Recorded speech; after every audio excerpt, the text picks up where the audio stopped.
very, very crucial and vital to your self-love and self-growth journey. I want to begin by giving a little bit of information as to why I'm starting here as opposed to other places in this sort of interconnected web that I'm going to uncover with you over the next however long it takes. I noticed that in my journey, it was extremely hard for me to get anywhere or to move forward in any way because I lacked the confidence to do so. It didn't matter how many affirmations I said, it didn't matter how much grounding I did or anything like that. I couldn't even ground correctly because I felt like I wasn't able to do it properly. I did not have the confidence to do so. So what I had to do first, and this may be the case for many of you, it may not be the case for many of you, it just depends on you and how you operate. But for me, it was a lot easier to start by working on my confidence first, my personal power first. So what I'm going to do today is talk to you guys about how to tap into your personal power so that it can be an easier process for you when trying to get the foundation necessary to do what it is that you need to do. So, without further ado, let's get started. First off, there are various ways that you can tap into your personal power. Now, your personal power is basically your confidence, your ability to assert yourself, these types of things. Your ability to move and maneuver throughout the earth and project what it is that you need to project to the world so they can see you. Your leadership ability, things like that. There are several ways that you can go about it, and I'm only going to cover a few because there are a ton. There are myriad ways to do this. So first off, an easy way to do it is by asking for what you need. Whatever it is that you need, just ask for it. It could be as simple as, can you pass me that pen? Or as complicated as, I really need for you to step up in this relationship. It can be as simple or as complicated as it needs to be. But when you ask for what you need, you give yourself permission to have needs and to express those needs. You give yourself permission to be human, because I find that when I'm lacking in confidence, when I'm lacking in my personal power, I don't want to ask. I just want to do myself. And sometimes I need help. And it's a very disempowering thing to need help, not ask for it, and then fail because I didn't get the help. So asking for what you need is a very simple, very effective way to do it. I say simple because it's as simple as asking, but it's not a simple process for someone who is not accustomed to asking or is afraid to ask. Taking responsibility. So taking responsibility for ourselves, for our actions, for our role in others' actions, things like that. So that is, for example, in a relationship, right? Relationships don't go well. They don't go well sometimes. I'm not saying they don't go well ever, but sometimes they don't go well. And it's very easy for us to blame the other person as to why the relationship didn't work out. But what I find is that by taking the blame off of them, not saying excuse them for their behavior, but understanding that you can't control what they do, you can only control what you do, you put the power in your hands. So let's just say you are in a relationship where you give and give and give and give, and the person takes and takes and takes, and you keep giving and you keep giving and they keep taking, right? And you finally have enough. You give up, you throw in the towel, I'm done. Your initial response would be, they're a taker, they're a leech. But a good way to look at it, to understand that you have control over your actions and what you do and how much you tolerate, is by saying, okay, they did what I allowed. I did not put my foot down. I did not end it at the first sign of them being a leech. I saw the signs early on and I didn't listen. I had a bad feeling in my gut and I didn't listen because I was in love or I thought I was. These types of things. And I'm not saying that it is your fault at all, because at the end of the day, they were still wrong. But there are things that we can do in certain situations. Some situations are not in our control, but there are some things that we can do in some situations to mitigate the effects afterwards. So in this situation of someone who's a taker all the time, you see the signs, you draw a boundary. You say, okay, I'm not putting up with this anymore. And once they keep doing it, they're out. That's just an example of taking responsibility for your actions in the situation. Saying, okay, they messed up, but I messed up too by not creating and enforcing these boundaries. For example, it could be anything. It could be, oh, well, I failed this math test because I didn't study. The material was hard, yes. There's a lot going on, yes. You know, I have a bunch of responsibilities. I have a child, I have ABCD, I have a job, blah, blah, blah. But at the end of the day, I did not take the time out to study. I did not section off a part of my day strictly for studying. It could be something like that. Either way, it's about taking responsibility for what you did or did not do in that situation.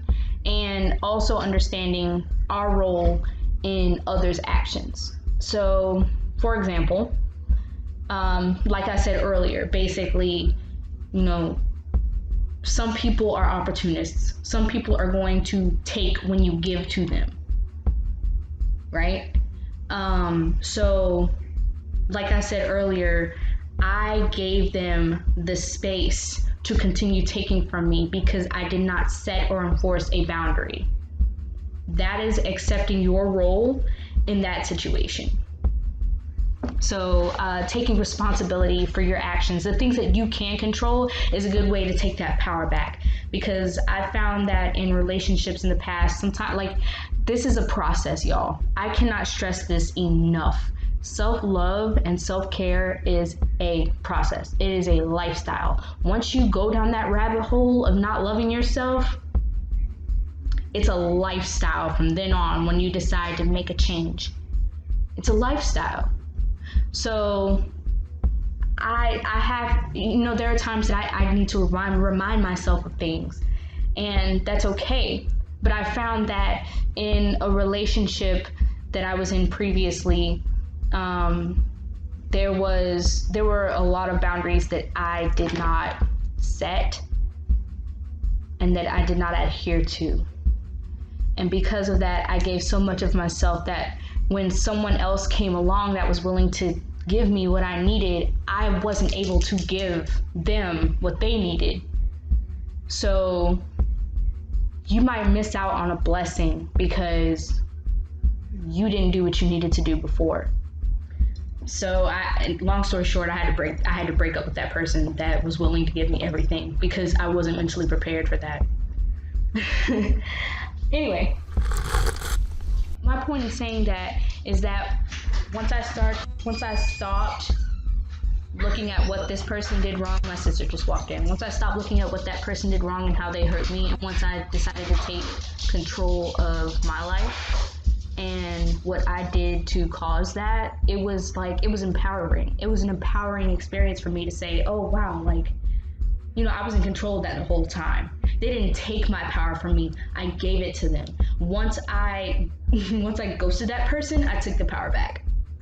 So just a little example of how that empowerment works and why it's so empowering, because you realize that power isn't gone anymore.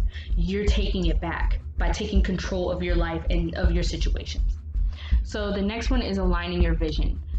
This is actually I'm probably going to cut this video into 2 parts because I'm on 2 and they're like 14 plus and it's 10 minutes in already. One way to tap into your personal power is to do the work to line your life up with your vision. We all have a vision for our lives. We all have things that we aspire to do and that we want to do. So I want to do YouTube videos. I want to do a podcast. I want to do these things to, help other people as I help myself, and as I learn, I want to teach. So I need to do the work to make sure that I create a space where I can do these things so that I can give this information out to you all. So that requires time management, that requires preparing material, that requires making sure I have hair and makeup together, that requires making sure that my phone and my computer are charged, that requires saving up the money that I need to save up to get the equipment to create high quality videos for you guys. So videos and podcasts for you guys. So we have to do the thing. We have to make sure that we don't stray too far from what we want to do. And if our vision changes, then it changes. But once we have a vision, work towards that vision. And you never know where it's going to take you next. But work your butt off for that vision. Do what you got to do. And of course, self-care requires taking the necessary time to pour into yourself, because working on that vision can be very draining as well. If you work on it all the time and you don't give yourself the space to breathe.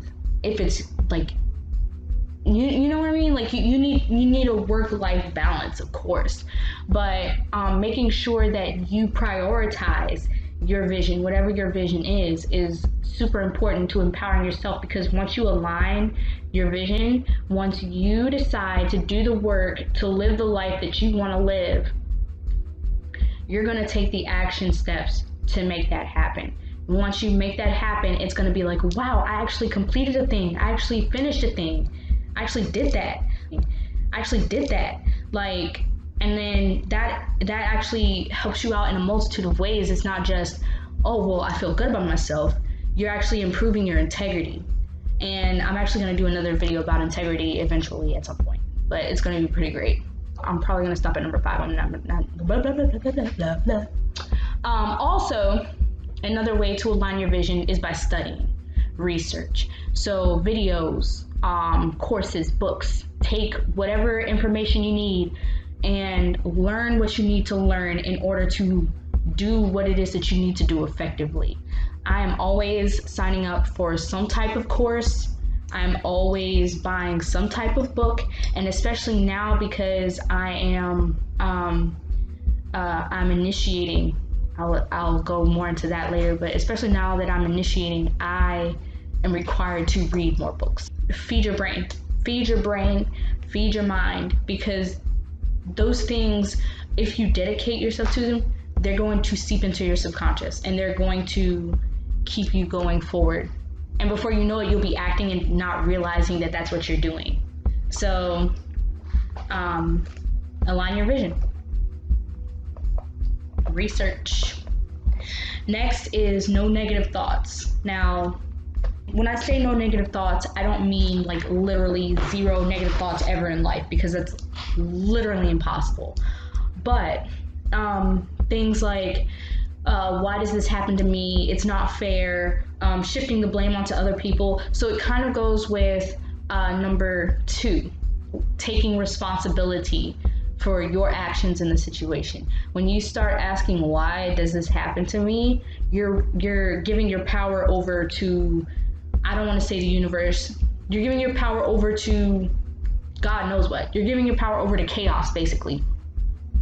You're giving your power over to chaos and for your subconscious mind to take over, because you are not accepting your role in that situation. When you shift the blame or when you ask why, that is when you're basically saying, my life is trash and it's out of my control. My life is not going the way I want it to, and it's not in my control. So how are you exercising your personal power by saying that? It can be very hard. Trust me, I was there. I get there sometimes. I'm not going to say I'm perfect, but it's a lot less than it used to be. When I was younger, early 20s, when I was a teenager, there was a lot of why. Why is this happening to me? Blaming other people for why they keep hurting me, why they blah, blah, blah, blah, blah, blah, blah, blah. Those types of things. So I understand. But when you feel yourself going there, it's very important to realize, okay, don't worry about the things that you can't control. Worry about the things that you can control. You can't control other people's actions. You can't control the things that other people do. You can't control those things. But what you can control is what you can control. You can control losing your keys, and I'm talking to myself right now because I have a really bad habit of losing my keys. You can't control losing your keys all the time. You can't control procrastinating. You can't control not doing videos every week. You can control those things. So worry about those things. Worry about the things that you can't control, and the things that you can't control will fall in line with the things that you can't control. It's all about control. Personal power is about control, but it's not about controlling others. It's about taking control of yourself, your thoughts, your heart, your mind, your spirit, taking control of the situations that you can take control of. It's not about, micromanaging. It's about understanding that you have the authority and you have the power to say yes to what you have the power to say yes to, and no to what you have the power to say no to. And I have yet to say no to losing things all the time, which is why I'm still losing things. But and forgetting things. But you see where I'm going with this. The things that I've said no to, I have said no to, and it shows.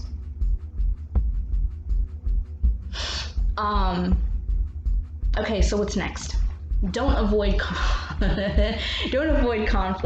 This was a big one for me when I was in my youth, and sometimes I still struggle with it. Don't avoid conflict. I am a Libra. We are known for avoiding conflict until we get pushed. So I get it. But we gotta know what's healthy conflict and what's unhealthy conflict. What's conflict versus confrontation.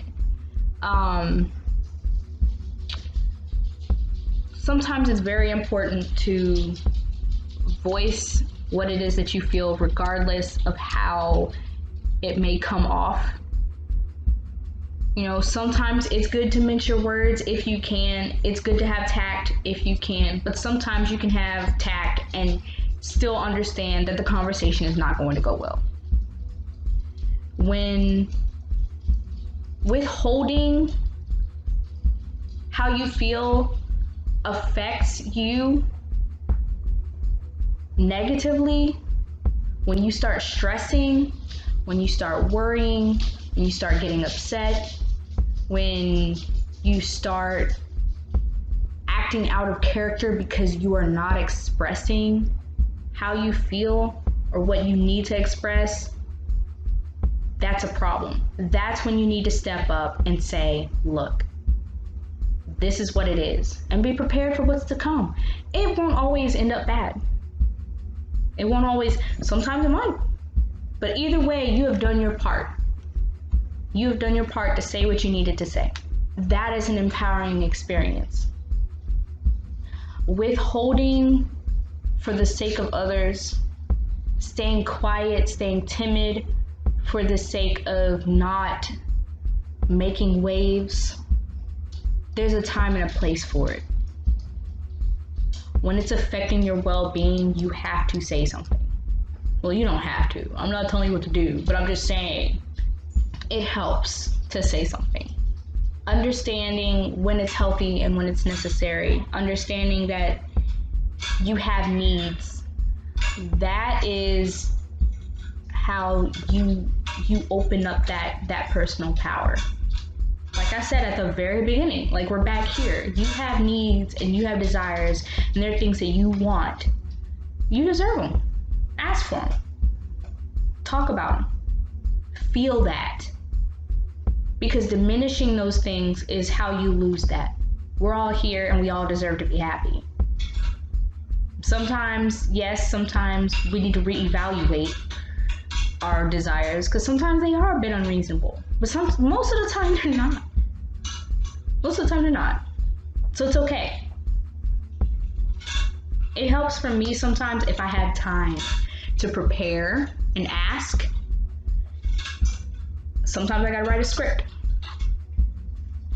Sometimes I need to sit back, write it out, read it, or like read over it a few times and then go express it. That helps too. Letting someone know I don't like when this happened, or this is why I did what I did, or this is how I felt. You're saying I am valid. How I feel is valid. And this dog is eating scraps and his dog chain is like banging against the thing. I just want to not say things that PETA might get me for, so. But anyway, so that is 5. We're gonna continue on shortly. We're gonna go to 10 next time. It's gonna be great. Love you guys. Thank you so much for listening. And you have a fantastic week. Bye bye.